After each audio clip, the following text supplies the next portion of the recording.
Welcome back to BBN After Dark. We have our corner outfield preview today as we continue our position previews. Getting down the home stretch, Bernie is here joining me today. KJ, unfortunately, is not able to be on the show, so me and Bernie are going to hold it down. I do have KJ's sleepers and breakouts, so we will continue with that at the end of the show. But Bernie, on the home stretch here, we have our corner outfield preview, obviously, today. Next week, we'll have our center field preview, and then we have our pitcher preview, and we've talked about almost every player in the entire Bears, Bernie. So very excited about that. This position, I think, is interesting. I think you've got a lot of players in that middle tier, a bunch of solid players. You know, typically when you think of corner outfield, it's usually one of two guys. It's either guys who are natural center fielders that kind of get pushed to the corners, or are big bats that you don't really have a position for. So I'm excited to really look at this position, and let's go ahead, Bernie, and get started here with the superstars, starting with Diego Buccio, who I think is arguably the best corner outfielder in the Bears. Fall MVP last year. I mean, this guy, I think, has kind of got a little bit of a reputation of being a streaky player. But when he's on, Bernie, I mean, this is one of the best hitters in the Bears. Give me your thoughts on Diego Buccio in 2023. Yeah, obviously, Diego's one of the best hitters we have here in the Bears. I think a big step in his game last year, at least from what I saw, what I heard Kenny kind of talk about. He really hunted fastballs. He matured a lot in his at-bats, laid off a lot of off-speed pitches, and just even defensively, he was a guy before you put in left field, you prayed the ball to get hit to him. So now I think you're confident that any ball he can get to physically, because he's not the fastest guy out there necessarily, any ball he can get to, he's going to catch. And yeah, he's one of the top guys we got here for hitters in the Bears. Yeah, I think when you're talking about Diego, I mean, clearly the bat is one of the best in the Bears, Bernie, like you said. I mean, this is one of the guys with the best raw power in the Bears. I mean, he's had multiple home runs in several different seasons. He's had back-to-back years with more than 20 extra base hits. You're talking about a guy who's got superstar potential, and for him, it's just about being consistent. And I think his approach in the Winter League was really interesting to see. Obviously he's getting pitched differently in the Winter League than I think he's going to see in the regular season. He's getting a ton of curveballs. He's really not getting attacked whatsoever by any of our pitchers because they know him. So I'm curious to see if maybe he learned some stuff. I thought he did a much better job of laying off speed in the dirt and punishing off speed down the middle. If he learned to be able to do that while still crushing fastballs, I think this could be another dangerous season when you're talking about the MVP race in the youth. Our second player here in the superstar category is going to be Ivan Saxon. You're talking about a player with the best walk-to-strikeout rate in the entire Bears last year, arguably the most disciplined player in the Bears, Bernie. I mean, the Bears, I feel like, are much less punishing for striking out, but obviously if you have a guy who is getting on base as much as he is, putting the ball in play while hitting for a respectable amount of power, low strikeout is obviously going to be a bonus if you're still getting the power out of it. Bernie, you're talking about a guy in Ivan who I think is one of the best, if not the best, eyes at the plate while still putting up a respectable 12% extra base hit rate. Bernie, I think this is a great year for Ivan. 20 doubles this year, 2 home runs, a really solid year. What do you think about Ivan Saxon in 2023? Yeah, he had a good year. But one thing I think is you have to note about Ivan. One thing I think the Bears are very good at. I think Ivan would have been kind of wrote off by a lot of other organizations. If you watch him swing, he looks unorthodox. He doesn't look like your typical, superstar baseball swing. But all this guy does is hit. He never strikes out with the ball in play, and he does it with authority. His powers came a long way here in the past couple of years. Yeah, and when you're talking about, Bernie, this is a guy who went from a guy, back in 2021 where, striking out 19% of the time and now has completely cut his strikeout rate, down to below 5%. It was one of the best in the Bears, a good walk rate, and you always want to see if the power's still going to be there. We've criticized, on this show, Bernie, we've criticized guys who've had low strikeout rates, high walk rates for being passive or not swinging with authority. So I think for Ivan to still put up the power numbers is really, really impressive. One other thing I wanted to mention was the defense. I mean, Ivan, I think, is definitely known as a bat-first type player. But I think Rob was pleasantly surprised with how well he played in the outfield this year. So I think when you have a guy who is not going to hurt you on defense, that opens up a lot of opportunity for some other guys to fill that EH role. So I think, Ivan's a guy that you can definitely build your team around. I don't think you can count on him to be the best player like he was at times for this 15 Floyd squad. I think he's more, if he's your third or fourth best player, you're probably a super team. So I think that's where I think, Ivan can be the rock of this 15 Floyd squad. And then the final player we have in the superstar category is going to be Rose Selby.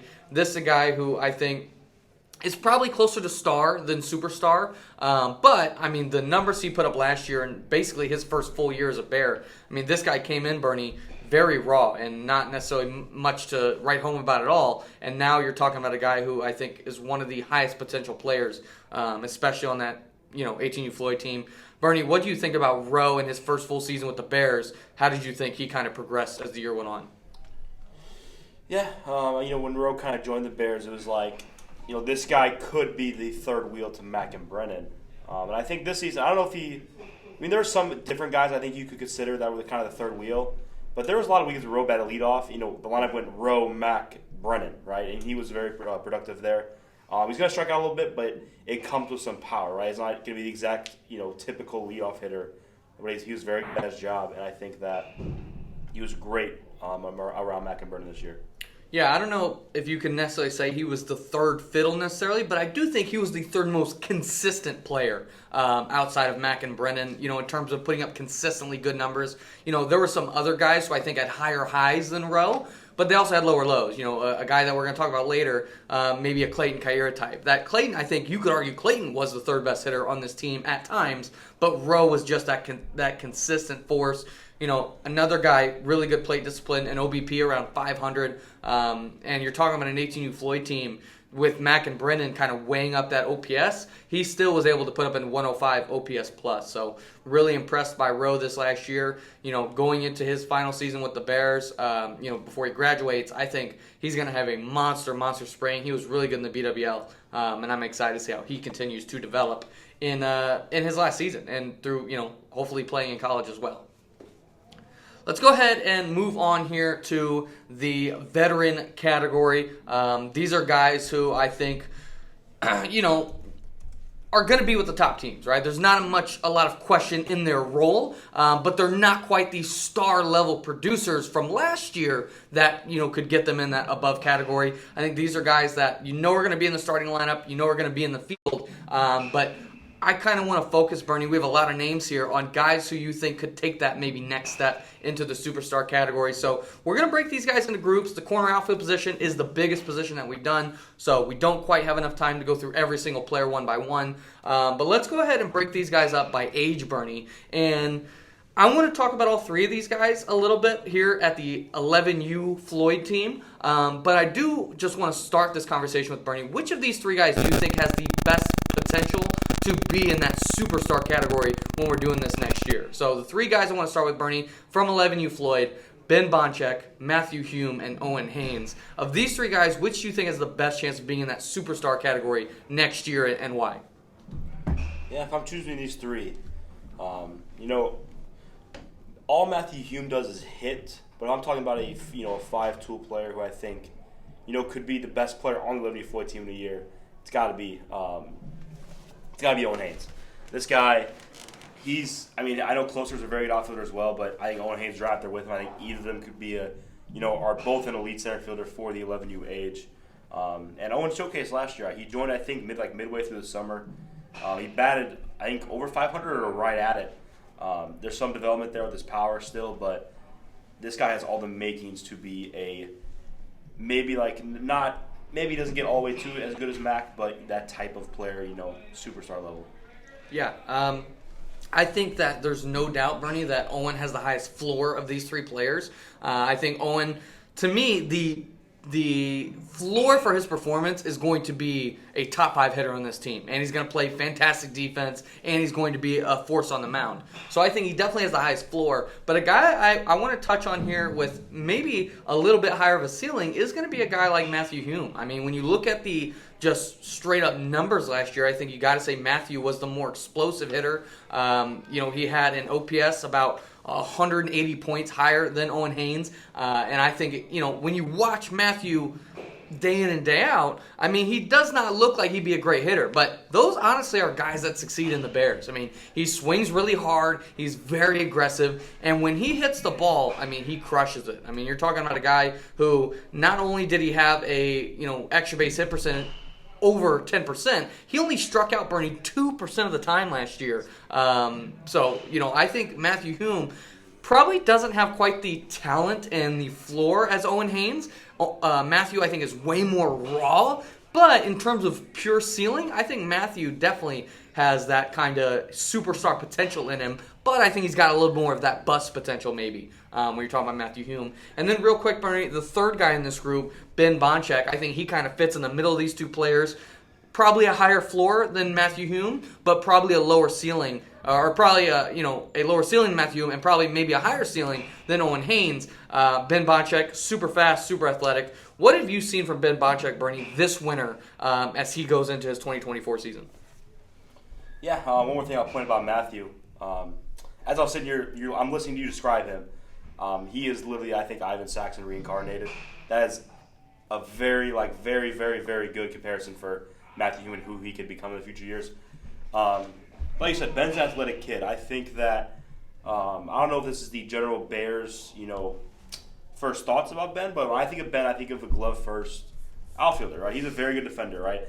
Max outfield with Owen Haynes, Lucas Closer, and Ben Bonchek, age appropriate, could be the best outfield of the Bears. And all three of those guys are great out there for 11U kids. But I think Ben just needs to get some more experience, right? Get some more reps. Like I say, he's an athletic kid. I think the power will develop, and I think that in a year or two, we're talking about a guy who could be, the sixth hitter on this team and be on sixth on a very good team, and being a very productive player and being a Gold Glove defender as well. Yeah, Ben had some stints at leadoff last year as well.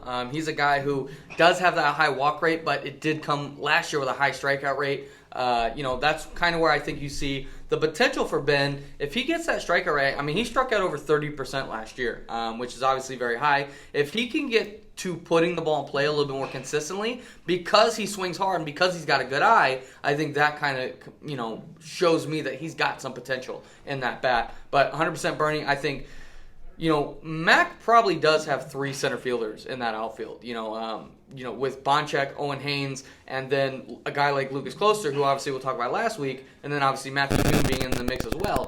He does have three center fielders in that outfield, so I think this could be a really good defensive outfield as a group. Let's go ahead and move right along here to your age, Bernie, at 12U. The two guys I want to talk about in the veteran category are Connor Kennedy and Rowan Damschroeder. These two guys, I think, know their role for opening day. They're both going to be in the starting lineup. They're both going to be asked to be big contributors on offense and defense. And I think both have a lot riding on this season in terms of are they going to be building blocks for this age and team going forward. I think both have shown a lot of potential. I think both have a lot of pure physical tools. Connor may be more athletic. Rowan may be more powerful. But I think both these guys have some potential, Bernie. If in fact, let's go ahead and tell me what you think is the ceiling case for both these guys. Maybe not even in 2024, but like in 2025 and beyond. What does the best case scenario for Connor Kennedy and then Rowan Damschroeder look like to you? Yeah, for Rowan, we saw at times that he could be a top, 4 hitter on this team at worst. Even if you look at season-long stats, I think he's still probably top 6 or 7. But there was weekends where he was the top 3 hitter on the team, and weekends where he was, he looked like maybe even the worst hitter on the team. When Rowan's up there, ready to swing in the right mindset, up there being aggressive, I'm going to attack my fastball. There's not too many guys who are that much powerful than Rowan. This guy could be talking about this season, this guy could be a massive doubles threat with, even going years forward, a home run threat. Like, he has that type of power in him. I'm trying to think of a good player comp for him right now. Trying to think of some of these older guys. I don't know. I'll come back to that one. But with Connor's definitely athletic. He's just a kid I don't think has played a lot of baseball in his past. I think when he joined my team this past fall, he said he played on a team that went like 1-10 during the summer. And they played 11 games. And look at a team like mine, we played, whatever. I think we played like 40, 45 games this summer. Something close to that. But if you can get Connor, then maybe buy in a little more, get a lot of reps, he has very high. He's an athletic kid. I think first player I thought of, because we've already talked about him, maybe like a Rose Selby type guy who could be, again, maybe not your best player, but a good supporting cast to a couple superstars in the future.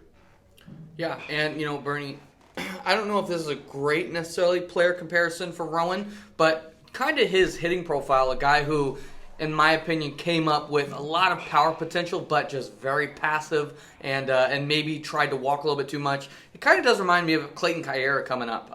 I think Rowan has similar power with similar concerns, as Clayton did when he was coming up. And obviously we know Clayton, who we're going to talk about a little bit later, Clayton really exploded later in his career, and I think Rowan, obviously being a lot younger than Clayton was when he joined, I think you could see that kind of player develop. And one thing I wanted to mention, Bernie, I think if you took the top 10 non-Harrison Blabaum exit velocities last year, I bet Rowan's on that list several times for 12U burn still. He had several of the hardest hit balls that weren't hit by Harrison Blabaum. So I think definitely the potential's there. I would probably say Rowan's got the higher ceiling of these two players and Connor with the higher floor. I think Connor at his worst is still going to be a useful player because of the defense, because of the utility, because, of the athleticism. I think Connor, whether he's a star or not, I think he's going to be a useful player. Where Rowan, I think, is more got that boom or bust type where I think Rowan has the potential to be the cleanup hitter for this team, to be the maybe third or fourth fiddle in this lineup. And I think Connor maybe doesn't quite have that kind of ceiling. But more so, is going to be a for sure 7, 8, 9 hitter on a really solid team. So I think both these guys have their respective, potential. I think both these guys have their respective concerns. But I think you're looking at an outfield, Bernie, with another guy we're going to talk about next week in Hunter Finley. I think 3 guys who have a lot of potential to really develop into the season. And for a year, for 12U Burns, that's looking to maybe take another step forward and find those guys. I think there's room for 1, 2, or even all 3 of those outfielders to really step into that role. Let's go ahead and move on here to 13U Floyd. I want to talk about Avery McNicholas and Josh Collier. Really interesting 2 guys because I think we've seen a lot of different versions of these 2 players over the last couple of years. So, Bernie, between these 2, I'm going to ask you the same question I asked about 11U. Who do you think has the higher ceiling and who do you think has the higher floor? Because I think we've seen a lot of different versions of both these players. What do you think about Avery McNicholas and Josh Collier? Yeah, looking at these 2 guys, if you're just looking at their hitting profiles, I think you would automatically say Avery has the higher ceiling, Josh has the higher floor. To my knowledge, I don't have the stats in front of me, but I don't think Josh strikes out very often, or at least not near as much as Avery does. But look, we saw Josh in the fall develop some legit power. Like, he was batting 5 on this team for a while in the fall. So he took a massive step forward. I liked what I saw from Josh's at-bats in the Winter League. Even though I don't know if he necessarily had the best results, I liked the quality of at-bats he was taking. And Avery, this guy, he swings hard, but can't keep his head down. This guy's going to strike out some, but I know he has big pop to his bat. This guy has worked. If you're talking about just pure hard work over this winter, I mean, Avery's got to be top 10 in the Bears at bare minimum. I see this guy 4 or 5 nights a week up here. So I think that both guys are going to have a chance here to contribute. I think both these guys are starters, and I think both these guys could either see themselves hitting 4 or 5, or could see themselves hitting 9 or 10 or on the bench. I mean, I think they both have that type of vibe to them this year.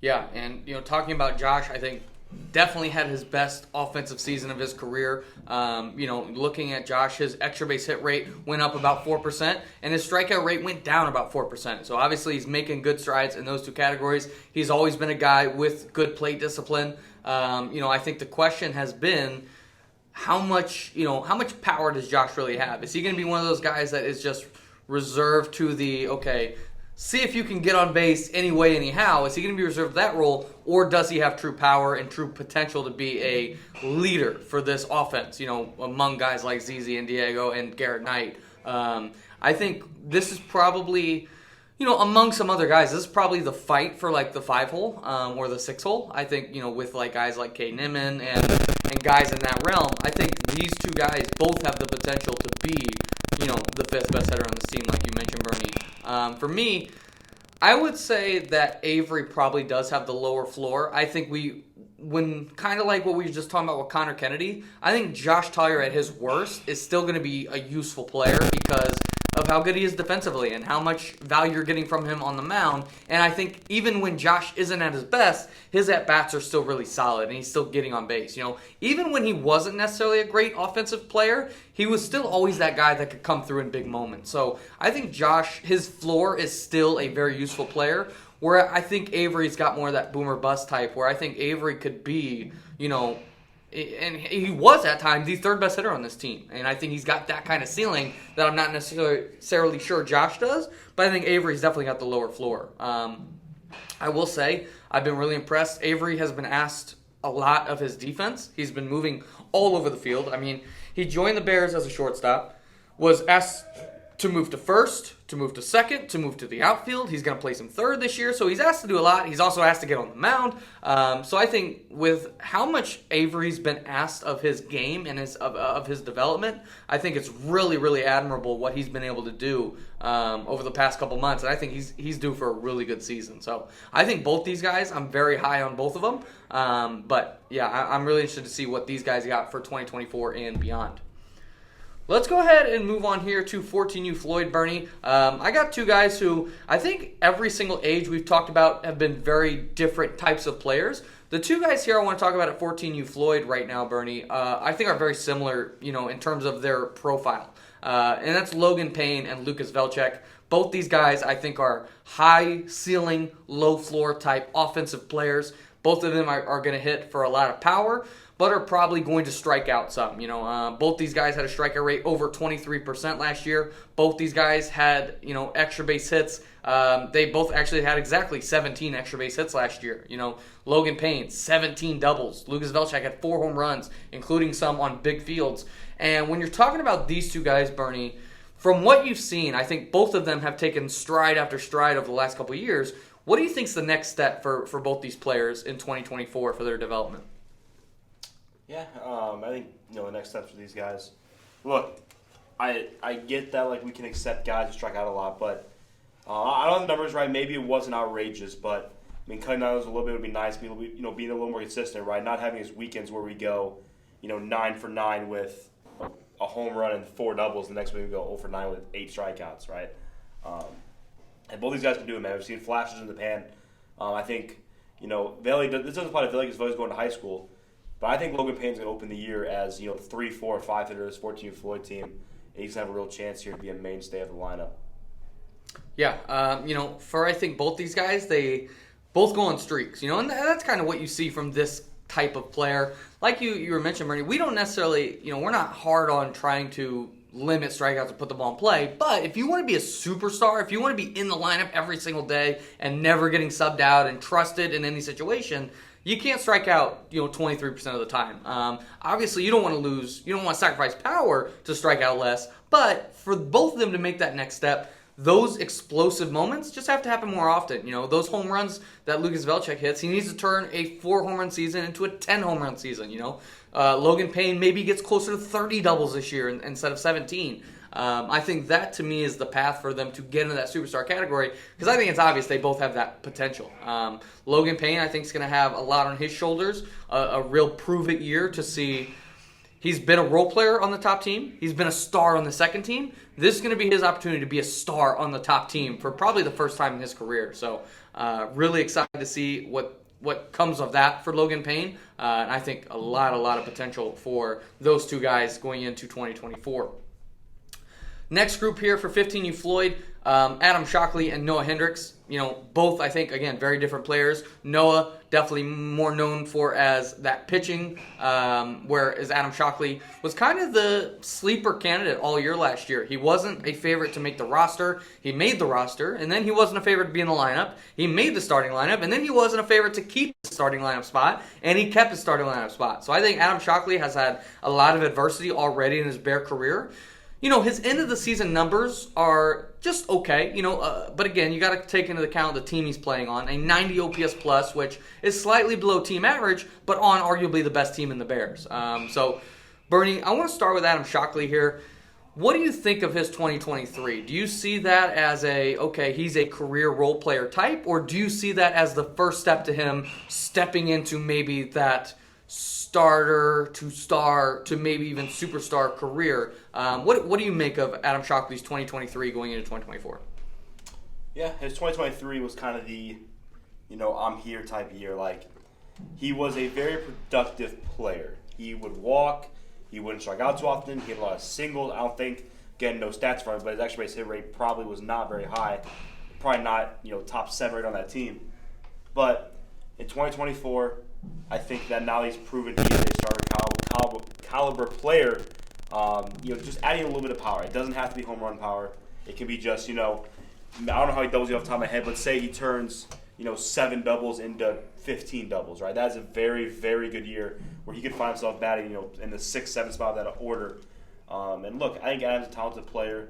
I think what we saw in 2023 is kind of Adam's floor. I think if you're talking about highest floors in the Bears, I think Adam's got to be, one of the top floors in the Bears.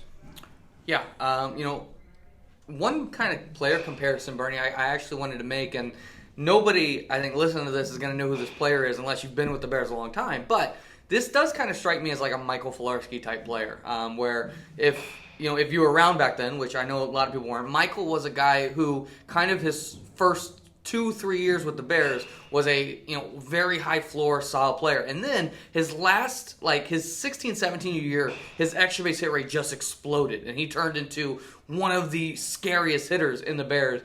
I'm not saying that's necessarily going to happen to Adam, but I could see the similarities there. A really high walk rate, a solid strikeout rate with low power, but a guy who really does work hard and really does push himself in the gym.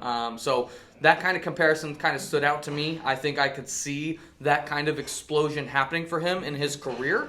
Maybe it's not in 2024. Maybe he takes the role he had last year and kind of rolls with it and stays in that, bottom half of the order to first guy off the bench role. And then next offseason, he really, takes that step forward. But I think there's that potential for him. Noah Hendricks, on the other hand, obviously, he's on this team for his arm, but I do think we saw a lot of encouraging signs in the BWL with his bat. I mean, this guy was not an automatic out whatsoever. He was not just given at bats because, KJ didn't, felt bad, definitely. He was productive when he went up there. It wasn't necessarily, star power. He wasn't hitting balls over the fence, but he was finding ways on base. He was making hard contact. So I think Noah Hendricks is going to deliver more than maybe people expect from the bat this year. Moving into the 6 new Dalton guys, Bernie, Jackson Dormeyer, and Tyler Hall. Again, I think very different players here. You got Tyler Hall, who I think you said Adam Shockley, maybe one of the highest floors in the Bears. I think Tyler Hall has that, has a right to that as well. A guy who, and we couldn't say this a couple years ago, Bernie. I mean, this is a guy who was a literal zero at the plate. Now he's got, again, one of the best plate disciplines in the Bears. Had an OBP well above or above 500 last year. Hit leadoff at times for the Dalton squad. And then with JD, I think obviously we've seen the superstar level JD. We've seen the just okay JD. What do you think about these two players, Bernie, going into 2024? Do you think it's going to be more of the same for both these guys? Are we going to see a good but not necessarily great Jackson Dormeyer and then a really solid role player Tyler Hall? Or what do you see for these two guys in 2024? Yeah, with Tyler Hall, I'm not going to sit here and act like I've watched much Tyler Hall at bats. I know he has an elite eye at the plate. I know Ike loves him for his ability to get on base.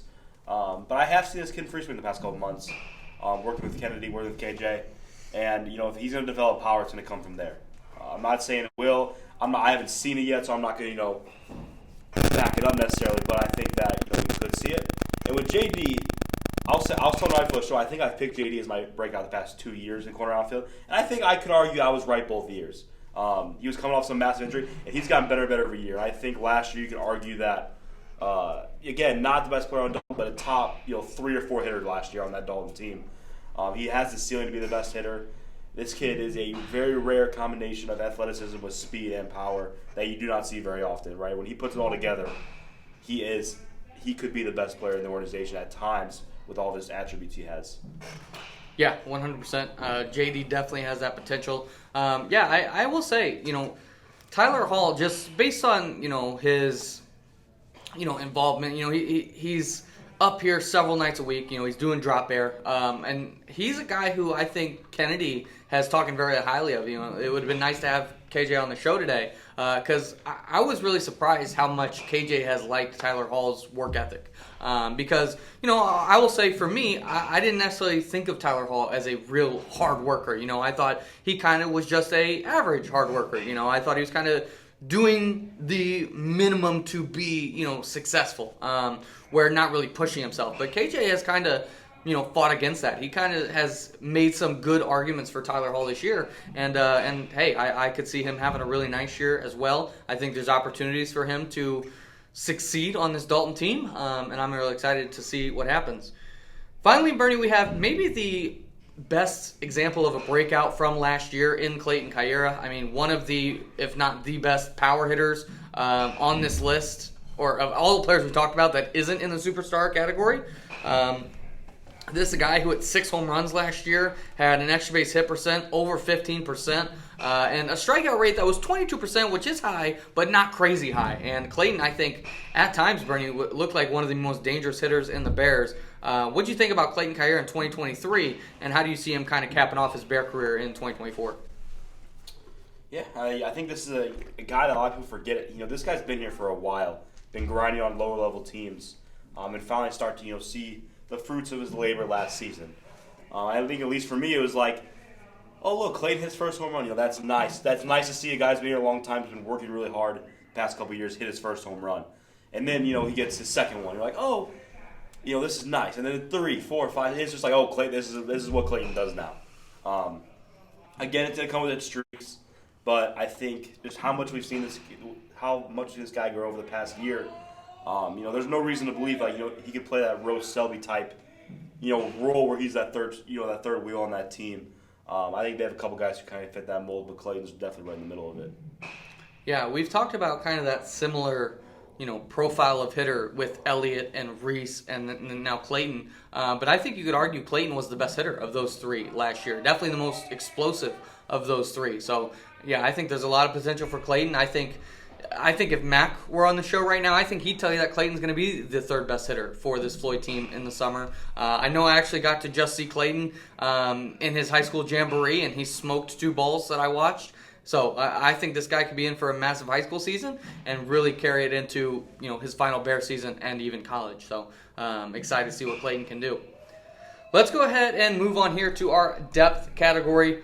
These are guys who are probably not going to start the season with the top teams at their age, and guys who I think we have varying levels of potential here. We have varying levels of work ethic here, and I think some really interesting names to talk about. And again, don't have time to talk about everybody. This is our biggest position. So we're going to break these guys into groups, starting with the group, Bernie, that I've kind of named the post-hype players. And what I mean by that, if you're not really into fantasy sports or, I guess even like MLB Network stuff, a post-hype player is basically a guy who, when he came up or when he was a rookie or when he kind of got his first look, he was really hyped up by obviously BBN, by just coaches in general. And now that they're kind of maybe a year removed from that hype, they didn't quite live up to it in that first season. And now they're kind of in that post-hype where people are kind of starting to forget about these 4 players. So the players I want to touch on, Bernie, that I consider post-hype players are Phil Lobeck, Dane Pastrana, Mason Gebhart, and Reed Rustio. I think all 4 of these guys were either sleepers or breakouts when they first joined the Bears. I know all of these guys were talked about on BBN and BBN After Dark as, high potential players, but none of them really lived up to that potential last year. They all had moments. Obviously, Dane Pastrana made the 15U Floyd roster, which was a shock, but he was just kind of okay on that team, didn't necessarily thrive. Mason Gebhart had his moments on and off, but it wasn't ever consistent. Phil Lobeck is still trying to find his consistency at the plate, and then Reed Rustio, who was just solid but didn't quite take that step forward that we thought. Bernie, of these 4 players, which do you think would you be most confident in living up to that potential now that they're kind of a year removed from that hype of these 4? Phil Lobeck, Dane Pastrana, Mason Gebhart, and Reed Rustio. Yeah, if I'm picking from these 4 guys, I gotta go with my guy Dane. Like you said, he was just okay last year with the Floyd team. I don't know what Driscoll stats were, but even if this year we come out of camp and Dane's not on Floyd, he's the 2-hitter or leadoff hitter on Driscoll. I think if he has a full year and gets 200 at-bats or whatever he gets, high school season for them actually a little shorter, so probably like 150 or whatever. But if he has a full year of just getting, consistent at-bats and being a superstar, this guy next year could go into 2025 with his starting spot. He's that good of a player. Again, hits the ball hard, is very quick, and I don't think he strikes out all that often either. And I see this guy working, another guy that I see, at least 3 nights a week probably up here, if not even more. The thing about Dane, I think he hit an extra base hit in like his first at bat with the 15U Floyd team. He only had one more extra base hit the rest of the year. He was a guy who we thought was going to be maybe that high ceiling, low floor guy, but didn't quite have near the ceiling that I expected from him. And I think it came with a high floor. I think he was more safe than I thought he was going to be. I thought he was going to have games and weekends and at-bats where he looked like a superstar, and I thought he was going to have games and weekends and at-bats where he looked like he didn't belong. But we didn't really get that. We kind of got this guy who, he could be on the top team. He could ride the bench, or, he could go to Driscoll and be one of the better players, but he didn't really have those high highs, kind of like we've talked about with other players. So for Dane, I would almost like to see him take a few more risks. Don't be afraid of looking silly or looking like a low-level player, because if you try to play it safe, you get forgotten about. That's just how it is. If you try to play it safe and just be the guy who's going to, being the 13th guy on the team, somebody's going to come up like, Adam Shockley last year, like Nolan Chilton maybe is looking to do, and kind of take the hype from you. And, I love Dane. I mean, he's one of my favorite players in the Bears. I was a very high on the breakout train for Dane last year, and I would say that I'm probably not quite as high on the breakout train of Dane. I think he's a better player, just a more solid player than I ever thought he was going to be. I thought he was going to be this high floor, low ceiling guy, but I think for him to really meet that potential, he's got to take a few more risks and don't be afraid to strike out. Like you said, Bernie, his strikeout rate was low, and that's, in my opinion, that's not the type of hitter Dane is. He's not a put-it-in-play type hitter. He's a guy who should be threatening the fence, when he comes up. So, I'm excited for Dane. I think he's got a lot more potential than what he showed last year, and hopefully after a year of just being that solid player, hopefully he takes what he learned last year about being consistent, because you can't say he wasn't consistent. He didn't have the high highs, but he was consistent all year long. And we've said several times in this show about guys who are inconsistent. So if he took last year as an opportunity to learn how to be consistently solid, and now he can add in the high highs, I think we could be talking about Dane as one of the best players in the Bears, in a year or two, and definitely a threat to that 15U Floyd lineup. Moving into the next group of 4 here, Bernie, I call these guys the super veterans. These are guys who have been in the Bears for a while, guys who, have kind of fallen to the role of one of the best players on the second team, or just a role player on the second team. Haven't quite made that jump to the top team, either for just lack of consistency, or maybe lack of involvement, or lack of hard work. I think you could say something different for all 4 of these guys, but I think they're all interesting going into 2024 for the second teams, because obviously we want our second teams to be successful. Driscoll, Bell, Byrne were very solid last year, and I think these guys could look to improve on that this year. So Bernie, I want you to look at these 4 guys here: Deron Phillips, Maddox Benner, Wyatt Groupie, and TJ Patrick. And which of these 4 do you think has had the best offseason, and you're looking that could make an impact on the second team and be a quality player there, and maybe even touch the top team of these 4 guys, Bernie? Deron Phillips, Maddox Benner, Wyatt Groupie, and TJ Patrick. Yeah, if I'm looking at these 4 guys, I think I got to go with TJ. TJ is a guy that I honestly, if I'm being honest, I've not been very high on in past years. I think I've kind of let everybody else take, kind of the TJ hype. But all I've seen this guy do is work this offseason. Again, I was not at any 18U games, but from what I heard Robbie say, what I heard KJ say, this guy took a lot of good at-bats, and he had some, big doubles. I don't remember if he had a home run, but had a couple big doubles for that team. And I think that for 16U Burn this year, he has a chance to be kind of the fourth or fifth best hitter, maybe behind Cole Miller, Sam Downs, Anthony Young, Ethan Mon. Like, after those four, I think you're looking to TJ to be a 5 or 6 hitter possibly. And I think he could do it. Like, he has the talent to do it. Yeah, for TJ, definitely can't question the work ethic, at least in the past year and a half. This guy's been up here grinding. He's been in pitching. He's been in free swing. He hasn't missed any practices.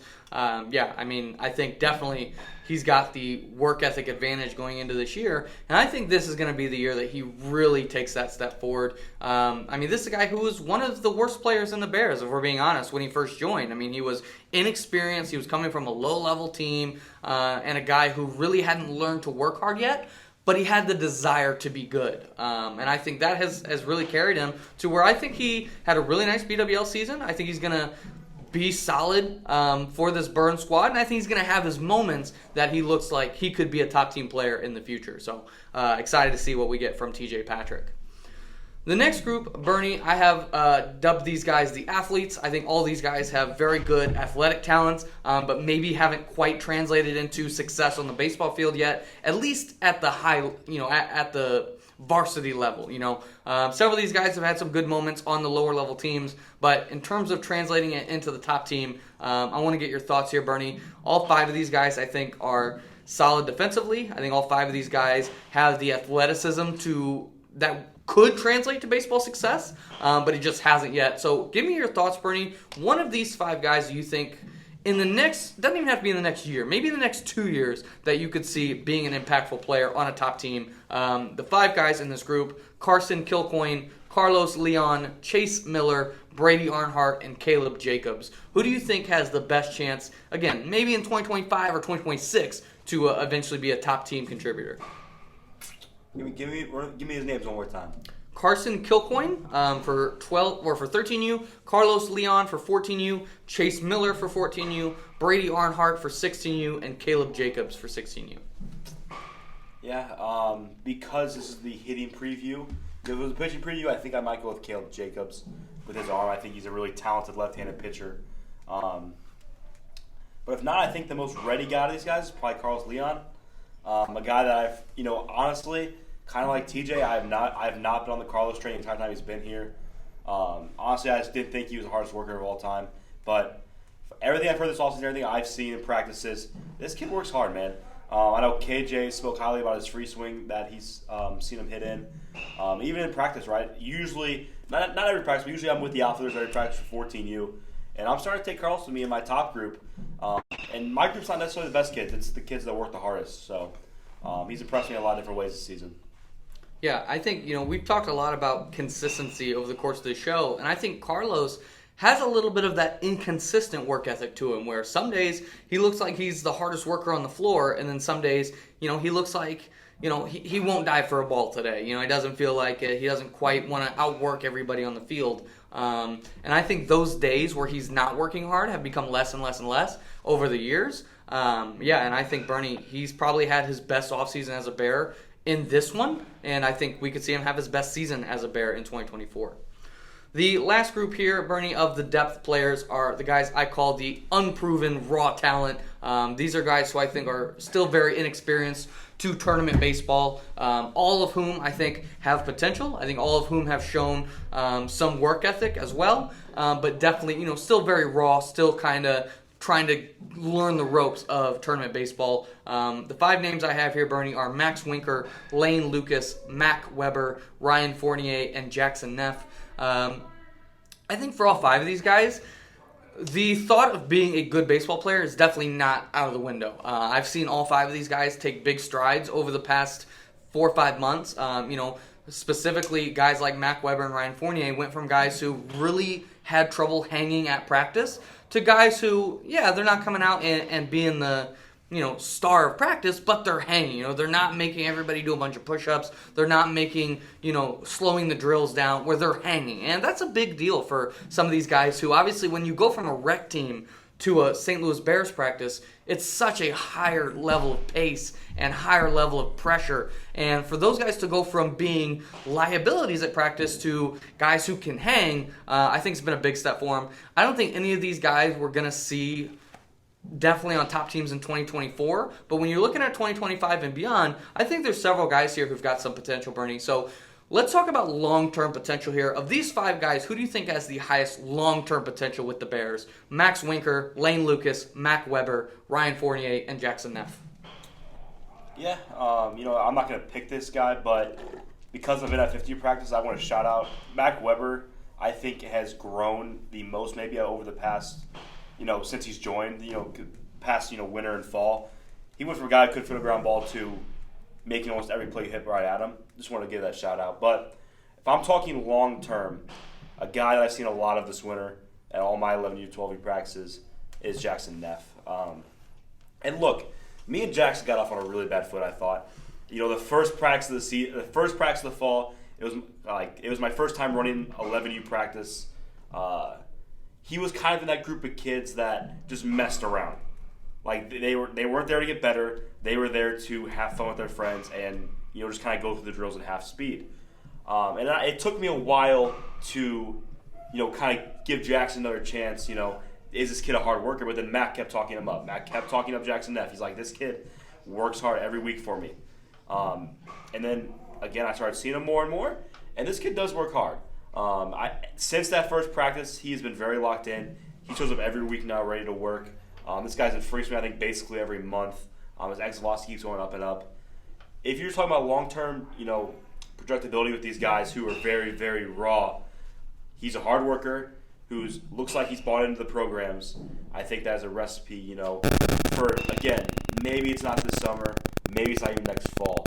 But if you're talking 2-3 years down the road, maybe a guy like Clay who spent 3 years here probably before he became a top player, that could be Jackson Neff. Yeah, and another I think point in his favor, Bernie. He's the youngest guy of the 5 we just talked about, and obviously having more time obviously gives you a higher opportunity to kind of meet that potential.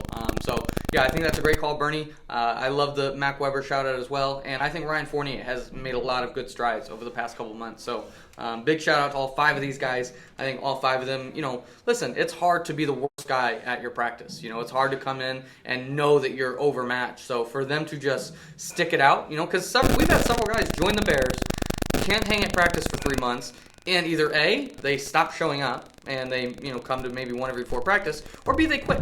And I think you got to give credit for all 5 of these guys for sticking it out and continuing to put down the work it takes to be a top baseball player. So big shout out to those 5 guys.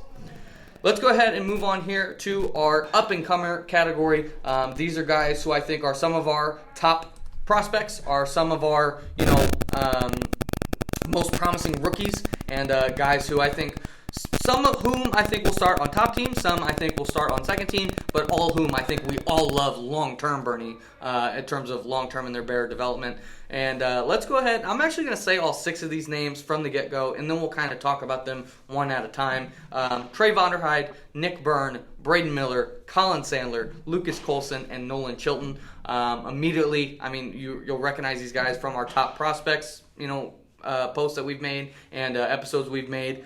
But I want to start with these first 2 guys, Bernie, in Nolan Chilton and Trey Vonderhyde, which, it kind of sounds weird that I'm grouping these 2 players together, but I think they're in kind of a similar boat of guys who have really good physical talents, but haven't quite learned how to translate those physical talents into the baseball field. Trey is a guy with a lot of power that hasn't quite learned how to key into that power at the plate. Nolan Chilton's a guy who's one of the most tall, lanky, athletic players out there, but hasn't quite turned that athleticism into production on the baseball field, at least not at the top level. So for these 2 guys, Bernie, I want you to take me through, what have you thought of their 2024 off seasons, and where do you see the direction for their career as we maybe kind of give me a prediction where you think they're going to be at by this time next year in 2025?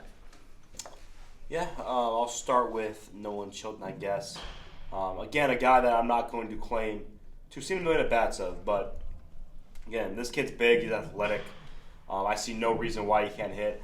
And I think that this guy could be on the Floyd roster. I'm not sure. I have not spoken to Rob at all about how 15 is going to shake out this season.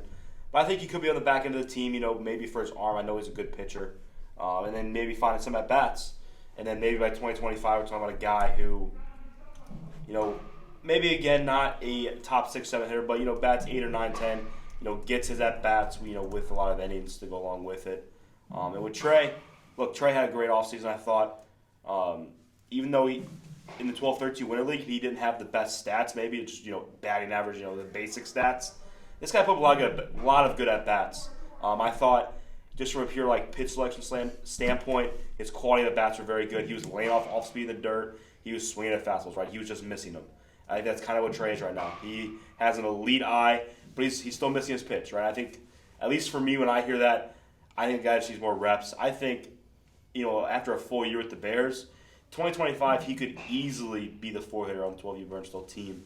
I think that is not even a long shot. I think that is a solid possibility. Yeah, 100%, Bernie. I agree. I'm very high on both these guys. And I'll be honest, I wasn't always super high on Nolan Chilton. I think when he joined the Bears, kind of like you mentioned, Bernie, with Jackson Neff, I kind of got a bad taste in my mouth for Nolan Chilton. I think the first practice that he was ever at, I think, he kind of took himself out of practice and sat on the bleachers, acting like, he was a little sick. And that kind of put a bad taste in my mouth for a while. And I kind of thought of him as a guy who's going to look to make excuses. But since then, since that first practice, I have not had a single bad experience with Nolan Chilton. I picked him up for my Winter League team, and he was very, very productive for me. This kid, you can't say he's not a great kid. I mean, absolutely does what it takes to be a top player. Really excited for him. And Trey, I mean, I couldn't be more happy with what I've seen from Trey so far. I'm excited for both these guys.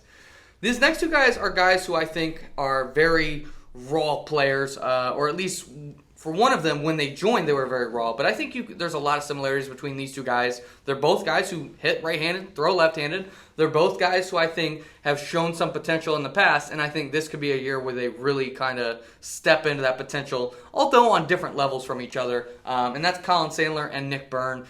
Both these guys are two-way players. Both these guys, I think, have had some really good moments in BWL. I think you could argue two of the biggest stories for BWL were Colin Sandler and Nicholas Byrne. Bernie, when you talk about these two players, obviously Nick is much further along in his baseball development than Colin. I mean, Colin's going to start the year probably with the third team. Nick is going to start the year probably with the top team. So they're in different stages of their career, but I think there's a lot of similarities between the two. What do you think about the 2024 season? And let's go ahead and start with Colin Sandler here. After a good BWL, he's had a good winter. What do you think about the 2024 season? How does it look for Colin Sandler? Yeah, the offseason for him. Look, this was a guy who I don't think was on anyone's radar at all. I mean, even really at the start of the offseason, last fall, even when he joined, he made a name for himself, right? I have no idea where he's going to start as far as team goes. I think he's either the best hitter on Latrania, or he's one of the better hitters on Driscoll. I think it doesn't really matter for him. I think either way, his bat is good enough to keep him in the starting line for either team. And this is a guy, right, that this summer he's not Floyd ready, but the work ethic I've seen for him when I've seen him around, I think this guy could easily, you're talking 2-3 years down the road, and make the Floyd roster. Yeah, and for Colin, I think for him the biggest stepping point is going to be just the mental game.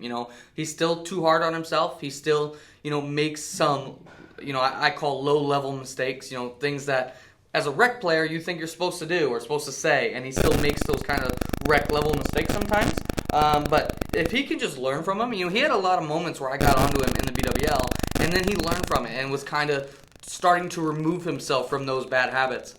So I think Colin definitely has all the potential in the world. I've always said he is one of the most just arm talent, athleticism. He's one of the most talented players that came in this previous rookie class, and I think there's a lot of potential there.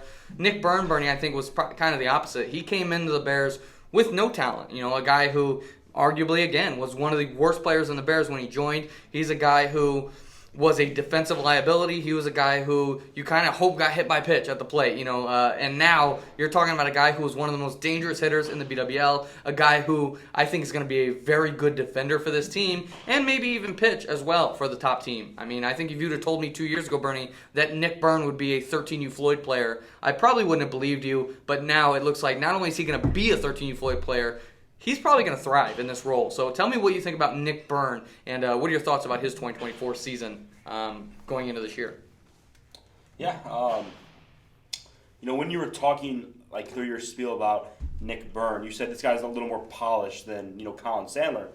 And I don't know if that necessarily. Obviously, I think right now that is the what everyone would say. But even to start the winter, I don't think that's what everybody would have said. Nick Byrne was not seen as this polished player who's a 13U Floyd lock to start the 2024 year. This guy's had an incredible offseason, from breaking free swing records to breaking pitching records to BWL season. I know this guy went from a guy who was drafted I think like 9th, 10th round of BWL to being the top hitter on his own team. Batting in front of a lot of very, very good hitters. And he, 2024.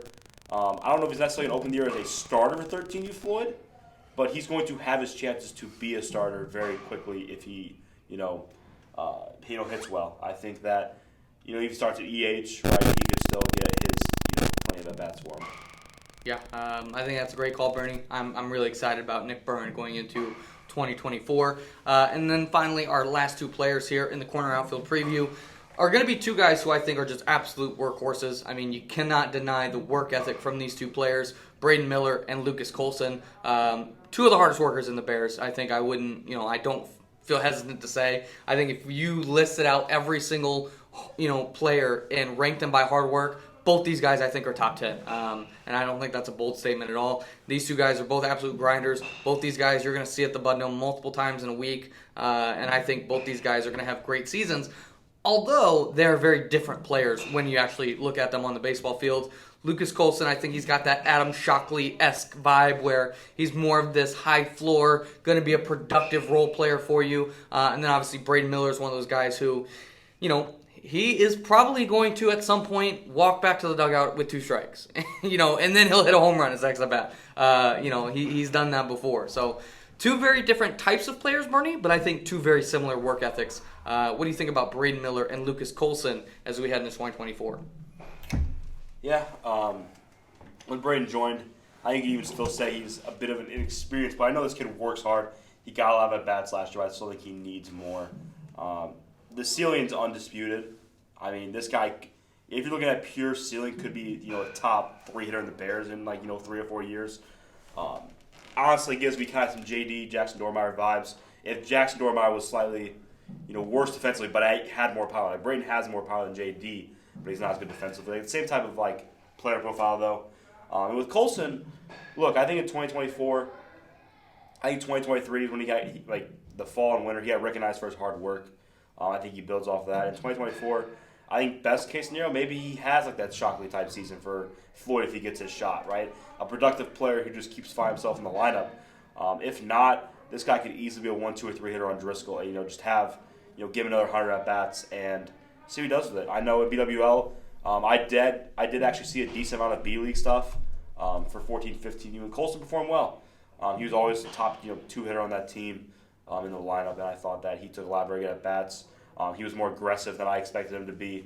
He was hunting fastballs, and he hit some balls that honestly I didn't think he could hit a ball that far before I watched some of his at bats. Yeah, he was much better offensively than I thought he was going to be in the BWL. And I think you could say the same about Braden Miller. I kind of questioned how productive Braden was going to be. I knew he'd have his moments. And I remember the first week of BWL. It might have been his first at-bat, but it might have been his second. He hit a ball probably 99 miles an hour. And I'm not even exaggerating. He almost took my third baseman's arm off. He hit it so hard. It was an absolute rocket. And then it was like, okay, that was his moment. And then, I think he struck out his next 2 at-bats. And it was like, okay, Braden's going to be one of those guys who's going to, he'll miss every once in a while, but he's going to strike out a lot.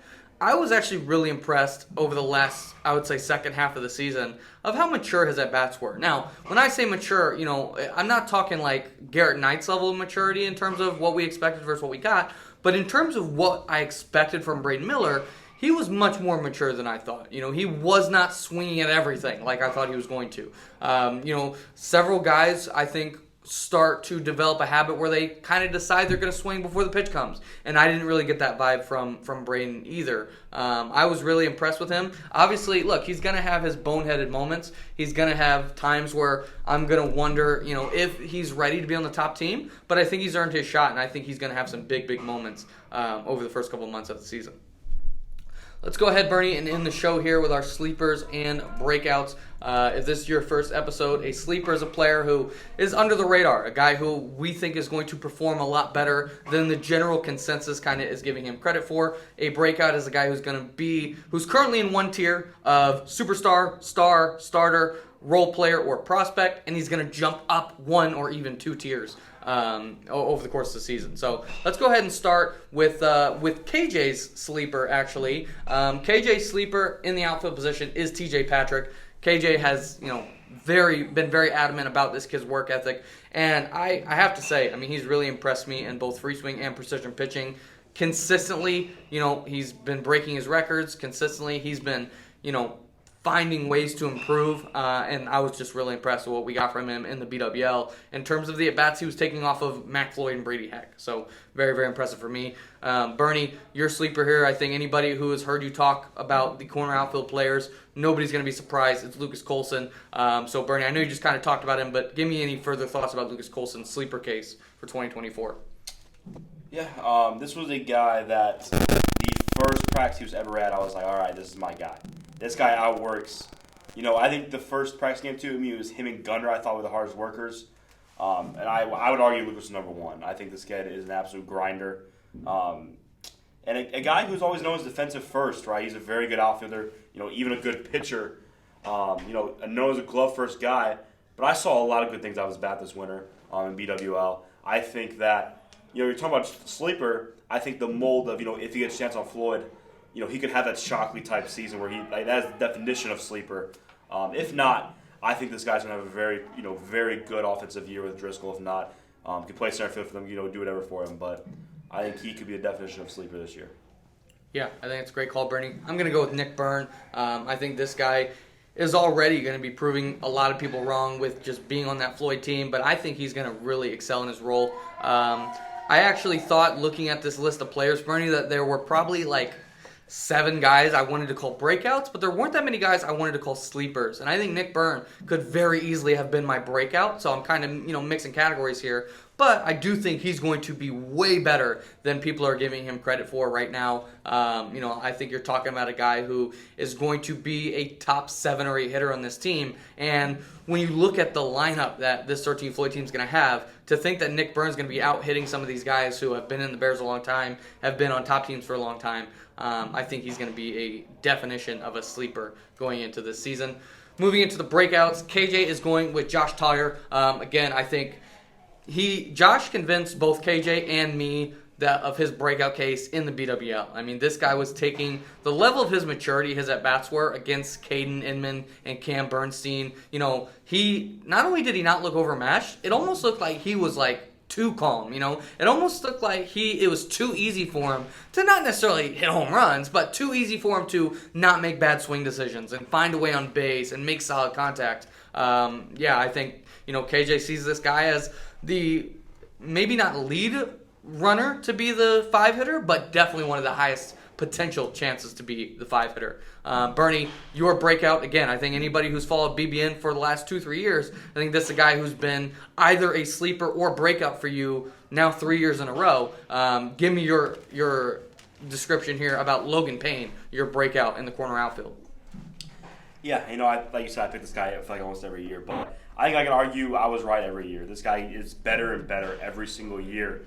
He went from a guy on the second team who was seen as one of the bottom hitters of the second team to being a superstar second level team. And then last year he got a shot on Floyd. Finally, I think he proved that he belongs.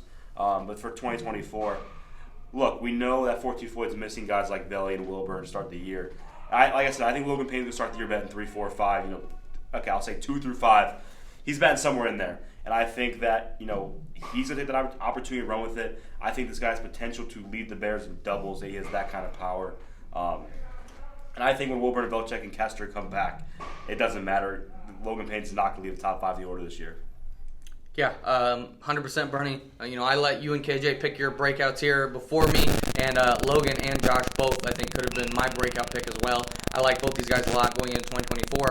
And, I think this is going to be a statement 2 months for Logan Payne to prove, hey, Jack Kessler's not here, Lucas Velchek's not here, Lucas Wilburn's not here, but Logan Payne's still here, so we're going to be okay. And I think he's going to have that type of impact in April and may. I'm going to go with Braden Miller. I think, if you look at my breakout picks, I've got several super high ceiling guys, and I think Braden Miller, I can't let myself, if Braden does have this year where he's, one of the best home run hitters in the Bears, I couldn't let myself live with him not being on my breakout list because the ceiling is so high. I mean, I think you can make the argument that anybody who's not already considered a superstar, that Braden Miller has the highest potential of every single other player in the Bears. Maybe Joey Burgess is the only guy who maybe has a higher potential than Braden Miller. But again, I'm not sure if pure ceiling, I'm not even sure that's the case. So, I think Braden, definitely not the safest breakout pick because there's a chance he completely bombs out. He's completely not ready to hang with the top team and needs another year of development. But I think, I couldn't let myself live with it if he does have this monster year and I wouldn't drive in the train, basically. That's going to do it for our corner outfield preview. Next week, we will conclude our position player previews with the center field position, one of the highest floor positions for sure in the Bears, and several superstars as well. And then finally, the last Tuesday before this regular season, we will have our pitcher preview. That concludes our entire Bears position preview. So thank you for watching once again. Bernie, thank you for being here, and we'll talk to y'all next week.